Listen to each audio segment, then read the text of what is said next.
ચાલો વિદ્યાર્થી મિત્રો, ભૌતિક વિજ્ઞાન લેક્ચર નંબર 2 ચેપ્ટર નંબર 1માં જે છે સિદ્ધાંત અને અવલોકનથી આપણે સ્ટાર્ટ કરીએ. લાસ્ટ લેક્ચરમાં તમે જોયું કે ભાઈ ભૌતિક વિજ્ઞાન છે એ બહુ જૂની શાખા છે. કઈ રીતે ભૌતિક વિજ્ઞાનને સંબંધ છે જૂની વસ્તુ સાથે, કોઈ પણ ક્રિયા સાથે. તો આપણે જે છે સિદ્ધાંત અને અવલોકન જે છે એની વાત કરીએ તો અમુક સિદ્ધાંત અને અવલોકનના વર્ષ, એક ફાઇન્ડ યર અને સાયન્ટિસ્ટના જે નામ સાથે થોડા આપણે એક્ઝામ્પલ લઈએ. તો ભૌતિક વિજ્ઞાનની અંદર સૌથી પહેલો નોબલ પારિતોષિક, ભૌતિક વિજ્ઞાનની અંદર સૌથી પહેલો નોબલ પારિતોષિક એ રોન્ઝન નામના સાયન્ટિસ્ટને મળેલો છે.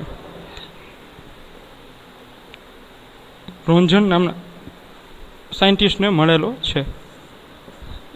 રોન્ઝન નામના સાયન્ટિસ્ટને પહેલો નોબલ પારિતોષિક મળેલો છે, નોબલ પારિતોષિક.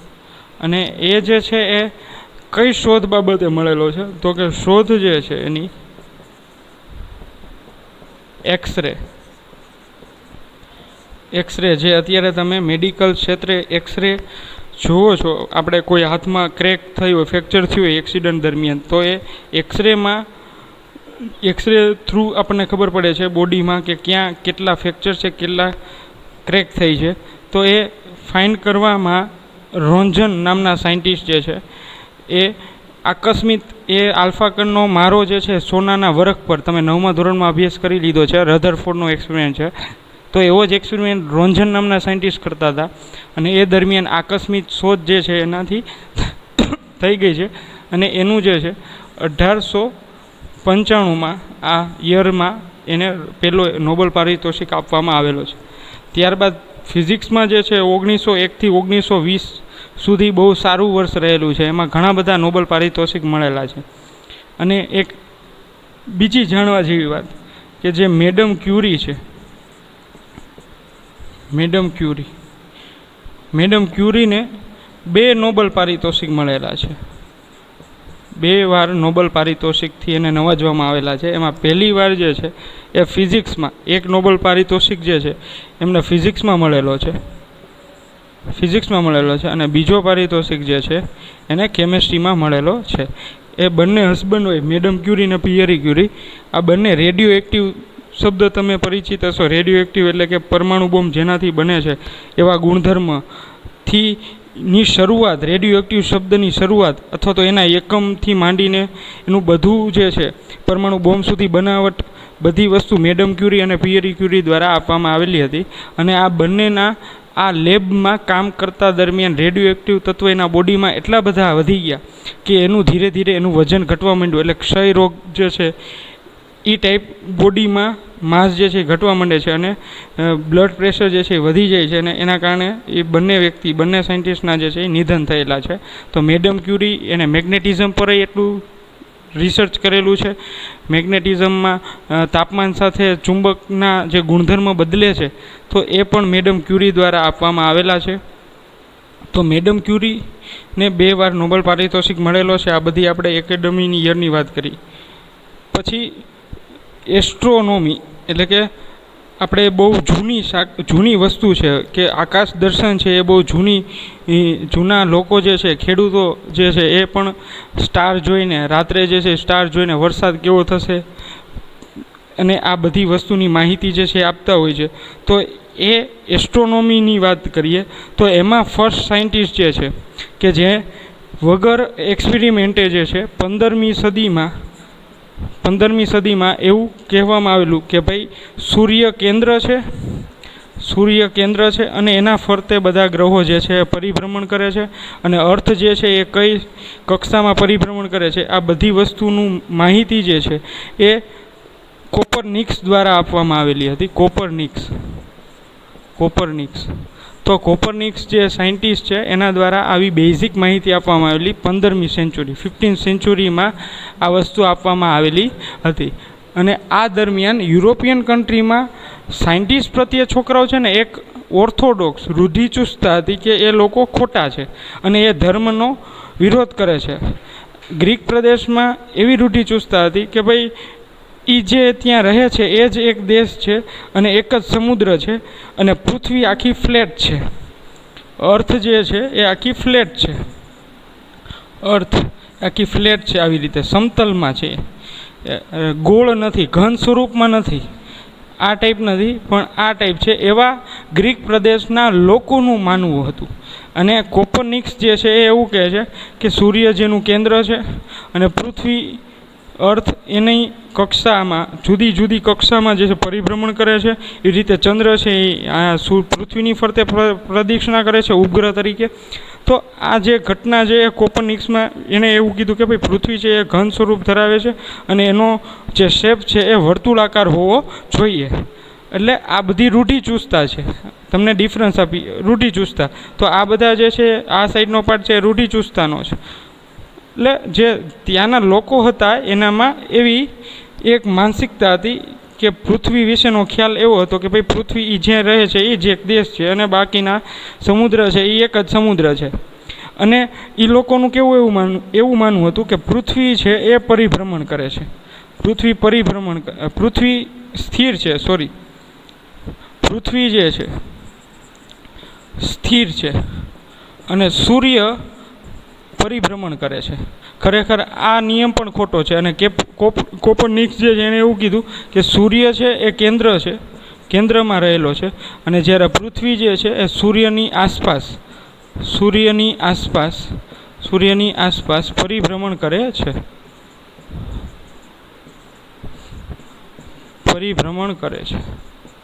તો આ સિદ્ધાંત જે છે બધા કોપરનિક્સ પછી ગેલેલિયો, કોપરનિક્સ પછીના વર્ષમાં, બરાબર છે.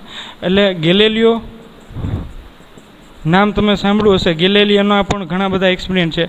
ગેલેલિયો અને ન્યૂટનમાં ખાલી એટલો જ ડિફરન્સ છે. ગેલેલિયોએ ખાલી એવું ન કીધું કે કોઈ પદાર્થ હાઇટ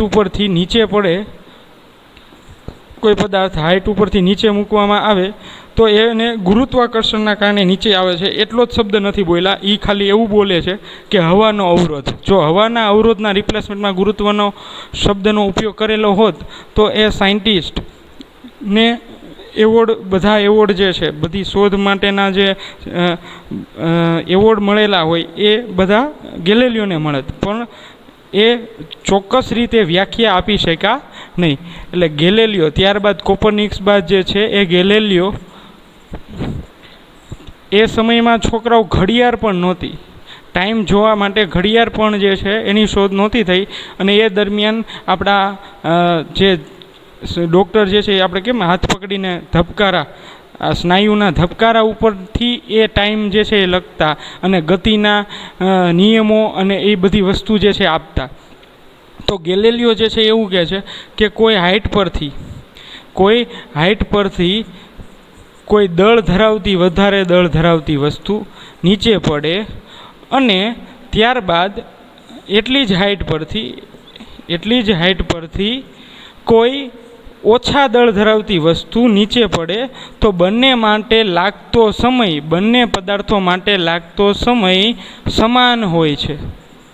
આવું ગેલેલિયોનું માનવું હતું. પણ એની આપણે બધી કેમ કોઈ વસ્તુ લઈએ તો ઓલી ફૂદડી આવે, ટર્મ એન્ડ કન્ડિશન, એની એક ટર્મ એન્ડ કન્ડિશન હતી. એની ફૂદડી જે છે એ આવી કંઈક છે કે બધા દ્રવ્યો, જુદા જુદા દળ ધરાવતા દ્રવ્યો, વધારે દળ ધરાવતું દ્રવ્ય અને ઓછું દળ ધરાવતું દ્રવ્ય જ્યારે ઉપરથી નીચે પડે છે h હાઇટ ઉપરથી, ત્યારે લાગતો સમય છે એ સમાન રહે છે. પણ એની ટર્મ એન્ડ કન્ડિશન એવી છે કે આ દરમિયાન હવાનો અવરોધ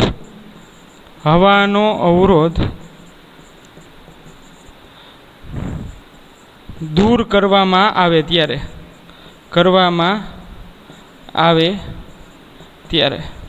આ એની કન્ડિશન છે, શરત છે, ટર્મ એન્ડ કન્ડિશન છે કે હવાનો અવરોધ જો દૂર કરવામાં આવે વાતાવરણમાંથી કોઈ એક રૂમને આઇસોલેટ કરવામાં આવે, એટલે કે હવાથી સ્વતંત્ર કરવામાં આવે, તો આ ઘટનામાં વધારે દ્રવ્યમાન ધરાવતો પદાર્થ અને ઓછા દ્રવ્યમાન ધરાવતો પદાર્થ એક જ સમયે નીચે પડે છે. અને આ વસ્તુ જે છે એ હવાનો અવરોધના કારણે જોવા મળે છે કે વધારે દળ ધરાવતી વસ્તુ ઝડપથી નીચે પડે છે. ખરેખર એવું હોય છે, વધારે દળ ધરાવતી વસ્તુ ઝડપથી નીચે પડે છે, જ્યારે ઓછા દળ ધરાવતી વસ્તુ થોડા ટાઈમ પછી નીચે પડે છે. તો આ બધી ઘટનામાં ગેલેલિયો જે છે આવું કહે છે કે બે દ્રવ્યમાન જુદા જુદા દળ ધરાવતા માટે ટાઈમ પણ સમાન હોય છે. ત્યારે એ ગેલેલિયોનું કોઈએ માન્યું નહીં અને ત્યારે કોઈ એવા એક્સપેરિમેન્ટ નહોતા કે એને આઇસોલેટ કરવામાં આવે. આ દરમિયાન ગેલેલિયો શું કરે છે, આ પ્રયોગ એને જે સ્ટેટમેન્ટ આપ્યું છે તો એ એમનેમ તો સ્ટેટમેન્ટ એને નહીં આપ્યું હોય, કોઈ સામાન્ય પ્રયોગ તો કરેલો હશે વિધાઉટ ટાઈમ, વિધાઉટ આવી એ આઇસોલેટ કરવાની એક રૂમને હવા મુક્ત કરવાની પ્રક્રિયા બહુ અઘરી છે છોકરાઓ, અને આ અત્યારે અઘરી છે તો એ સમયમાં તો બહુ અઘરી હતી. તો આ એક પ્રયોગ જે છે એ ગેલેલિયો દ્વારા કઈ રીતે કરવામાં આવ્યો તો એ જોઈએ કે ગેલેલિયો જે છે એ શું કરે છે. તો કે ગેલેલિયો સાયન્ટિસ્ટ જે છે એ શું કરે તો કે એક વાંસ છે, વાંસ એક પ્રકારનું ઘાસ છે, તમને ખબર હોય તો વાંસની લાકડીઓ જે આવે છે એક પ્રકારનું ઘાસ છે, અને સૌથી ઝડપી ઉગતું ઘાસમાં એ વાંસનો સમાવેશ થાય છે. આપણે એની સાથે કંઈ લેવા દેવા નથી, પણ વાંસનો અહીંયા ઉપયોગ કરેલો છે. વાંસના બે ભાગ કરવામાં આવે તો આ ટાઈપનો શેપ બને છે, આ ટાઈપનો. ચલો, અને આ ગ્રાઉન્ડ છે, અને અહીંથી એ એકવાર પ્લાસ્ટિકનો બોલ આવી રીતે મુક્ત કરે છે, અને આ એનું ડિસ્ટન્સ છે h જેટલું, અને એ નીચે આવે છે. તો એના માટેનો ટાઈમ જે છે એ નોંધે છે પલ્સ દ્વારા, હાથના ધબકારા દ્વારા. પલ્સ બરાબર છે, પલ્સ એટલે આ હાથની જે નસ આવે છે એના નર્વ્સ દ્વારા જે છે એ વસ્તુ માર્ક કરે છે કે કેટલો ટાઈમ લાગે છે આ પદાર્થને અહીંથી અહીં સુધી પડવા માટે. આ કોઈ દ્રવ્યમાન લોખંડ માટેની બોલ છે એટલે દ્રવ્યમાન એનો વધારે હશે, એમ વધારે છે. ચલો, ત્યારબાદ શું કરે છે કે આ જ એક્સપેરિમેન્ટ ઓછા દ્રવ્ય ધરાવતા, પણ પરિમાણ એટલું જ છે, પણ એનું દ્રવ્યમાન છે એ ખૂબ ઓછું છે. એટલે એકવાર જે છે એ એફીની બોલ યુઝ કરે છે, અને એકવાર જે છે એ એલ્યુમિનિયમની યુઝ કરે છે. તો એલ્યુમિનિયમ છે એ એફી કરતાં વજનમાં હલકું છે, અને એ આખું પોલી એવી એક બોલ લે છે, અને બોલ દ્વારા પાછું ત્યાંથી એક પદાર્થ જે છે એ સરકાવે છે ઉપરથી, હાઈટ ઉપરથી x જેટલી હાઈટ છે આની, ત્યાંથી ઉપરથી પદાર્થ જે છે એ નીચે પાડવામાં આવે છે. તો નીચે આવે છે તો ગુરુત્વાકર્ષણના કારણે એ પદાર્થ જે છે એ નીચે આવે છે ઉપરથી, તો એનો પણ ટાઈમ નોંધવામાં આવે છે, એનો પણ ટાઈમ જે છે સમય નોંધવામાં આવે છે. એટલે એલ્યુમિનિયમ માટેનો ટાઈમ અને એફી માટેનો ટાઈમ. તો તમને આ રિઝલ્ટ જાણીને આશ્ચર્ય થશે કે બંને માટેના ટાઈમ જે છે એ સમાન મળે છે છોકરાઓ. કે કોઈ વધારે દળ ધરાવતો પદાર્થ અને ઓછા દળ ધરાવતો પદાર્થ કોઈ એક x ઊંચાઈથી મુક્ત રીતે સરકાવવામાં આવે તો બંને માટે ટાઈમ જે છે લાગે છે, બંને માટે ટાઈમ સમાન લાગે છે. આ થોડુંક આપણા માટે નવું લાગે છે, પણ આ ખરેખર તમે પણ ઘરે એક્સપેરિમેન્ટ કરી શકો છો. અને જો ઘરે ન હોય તો ઘણી એવી જગ્યા છે કે તે જગ્યામાં તમે આનું અવલોકન કરી શકો છો. જેમ કે તમને આનું એક બેસ્ટ એક્ઝામ્પલ આપું, જેમ કે તમે કોઈ સ્વિમિંગ પુલ, સારા એવા વોટર પાર્કમાં જાઓ તો કોઈ રાઈડ પરથી રાઈડમાં આવી રીતે પ્લાસ્ટિકના ઓલા હોય છે કે રાઈડમાં બેસવા માટેના પ્લાસ્ટિકના આવા બોલ હોય છે એર ભરેલા. તો અહીંયા બે વ્યક્તિ બેઠા છે અને અહીંયા પણ બે વ્યક્તિ બેઠા છે, અને એ ઉપરથી જેટલા ટાઈમમાં નીચે આવે એટલા જ ટાઈમમાં અને આટલી જ દ્રવ્યમાન ધરાવતા અહીંયા એક જ વ્યક્તિ બેઠો છે અને અહીંયા 4 વ્યક્તિ બેઠા. તો બંને માટે નીચે પહોંચવા માટેનો સમય જે છે એ છોકરાઓ સમાન લાગશે. આ બંને કેસમાં સમય જે છે સમાન લાગે છે, કારણ કે આ બંને કેસમાં હવાનો અવરોધ, બરાબર છે, એને એર રેઝિસ્ટન્સ કહેવાય. એર રેઝિસ્ટન્સ ઓછો છે, હવાનો અવરોધ જે છે એ ખૂબ જ ઓછો છે, કારણ કે હવાના સંપર્કમાં આવતું જ નથી. અહીંયા પદાર્થ જે છે એ વાંસની સપાટી સાથે ઘર્ષણના કારણે નીચે આવે છે. એવી જ રીતે અહીંયા પ્લાસ્ટિકનું જે મટીરિયલ છે અને પાણીનો ફ્લો ચાલુ હોય છે એવી જ રીતે આ નીચે આવે છે, એટલે હવાનો અવરોધ જે છે એ ઘટી જાય છે. સેમ આમાં પણ. એટલે બંને પ્રયોગની પ્રવૃત્તિમાં તમે જુઓ તો ગેલેલિયો જે છે એ સાચા છે કે જો હવાનો અવરોધ દૂર કરવામાં આવે તો આ વસ્તુ શક્ય બને છે. અને આ જ એક્સપેરિમેન્ટ નાસાવાળાએ 2000 ને લગભગ 15-16માં આનો એક્સપેરિમેન્ટ કરેલો છે. તો એ એક્સપેરિમેન્ટમાં તમે જોઈ શકો કે એણે કેટલો ખર્ચો કરેલો છે, અને એ સમયમાં એનું કોઈ માનતું નહીં આ વસ્તુ, અને ન્યૂટન પણ એમને ખોટા માનતા. પરંતુ એનો નિયમ જે છે આ સાચો છે. જો હવાનો અવરોધ દૂર કરવામાં આવે તો કોઈ પણ દ્રવ્યમાન ધરાવતા પદાર્થ માટે સમાન અંતર કાપવા માટે લાગતો સમય સમાન હોય છે. તો આનો એક્સપેરિમેન્ટ છે, એની વિડીયો આની સાથે એક અટેચમેન્ટ કરી દઈશું, એટલે એના દ્વારા તમને ખબર પડે કે ભાઈ આ ગેલેલિયો નામના સાયન્ટિસ્ટ જે છે એ કઈ રીતે સાચા હતા અને કઈ રીતે એનો નિયમ જે છે એ લાગુ પડે છે કે જો હવાનો અવરોધ દૂર કરવામાં આવે તો બંને પદાર્થ એક સાથે પડે છે. તો એ વિડીયો આની સાથે લિંકઅપ કરવામાં આવે છે, હું કરી દઈશ હમણાં. તો તેમાં એવી રીતે દર્શાવે છે કે કોઈ પીછા અને કોઈ એક મોટો બોલ, આખો દ્રવ્યમાન ઘન ગોળો, એ બંને અમુક ઊંચાઈ પરથી નીચે રિલીઝ કરવામાં આવે છે. જ્યારે હવાનો અવરોધ હોય ત્યારે, તો ત્યારે ઓબ્વિયસલી આ જ પહેલાં નીચે પડશે અને આ ધીરે ધીરે નીચે પડશે. ચાલો, અને ત્યારબાદ જે છે હવાનો અવરોધ દૂર કર્યા પછી, આ હવાનો અવરોધ હતો ત્યારે હવા અવરોધ છે અને હવે હવાનો અવરોધ નથી, તો ત્યારે જે પીછા છે એને પડવા માટેનો સમય અને આ ઘન ગોળો છે એ બંનેના પડવા માટેનો ટાઈમ જે છે એ સમય સમાન થશે. ચાલો, તો આનો એક એક્સપેરિમેન્ટ છે એ તમે જોઈ લેજો. નાસાવાળાએ બહુ મહેનત કરીને બનાવેલો છે, ગેલેલિયો ફ્રી ફોલ એક્સપેરિમેન્ટ. ચલો, આજના લેક્ચરમાં આટલું રાખીએ આપણે.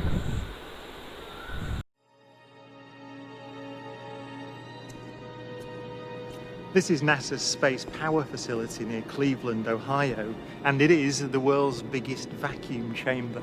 It's used to test spacecraft in the conditions of outer space, and it does that by pumping out the 30 tons of air in this chamber until there are about 2 grams left.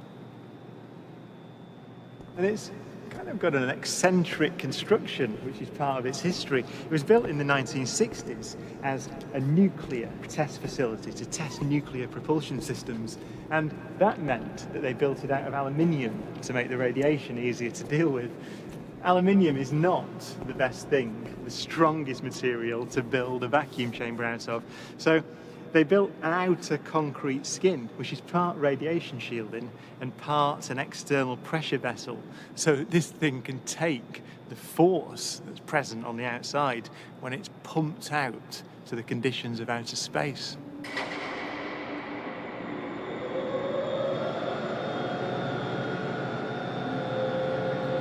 Galileo's experiment was simple. He took a heavy object and a light one and dropped them at the same time to see which fell fastest.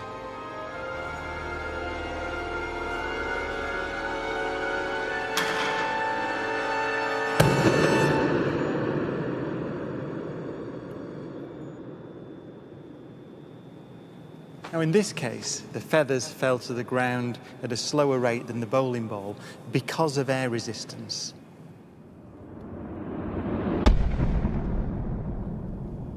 So in order to see the true nature of gravity, we have to remove the air.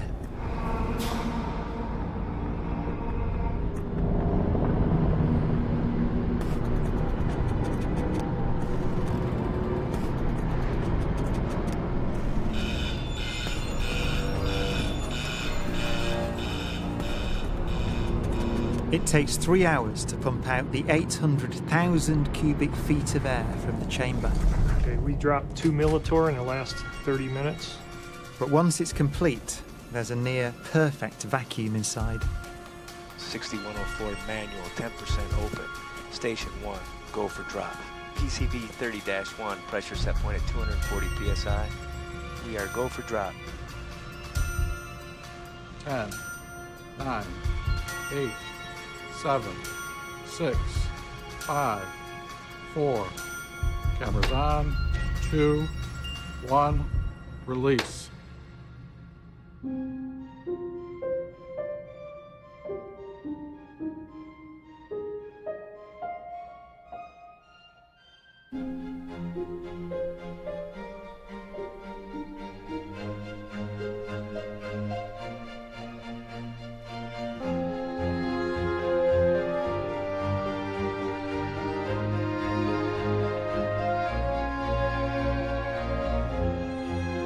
Exactly. Look at that. They came down exactly the same. Look. That's right there. Look at how they hit right there. Exactly. Back on the side. Exactly the same. Feathers don't move, nothing. Look at that. That's just brilliant.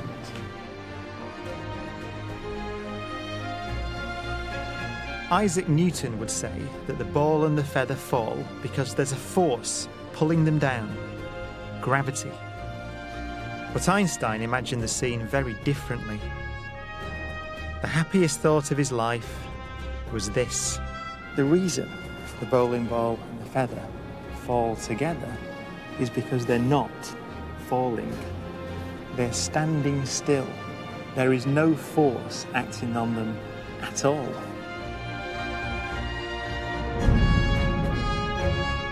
He reasoned that if you couldn't see the background, there'd be no way of knowing that the ball and the feathers were being accelerated towards the earth. So he concluded they weren't.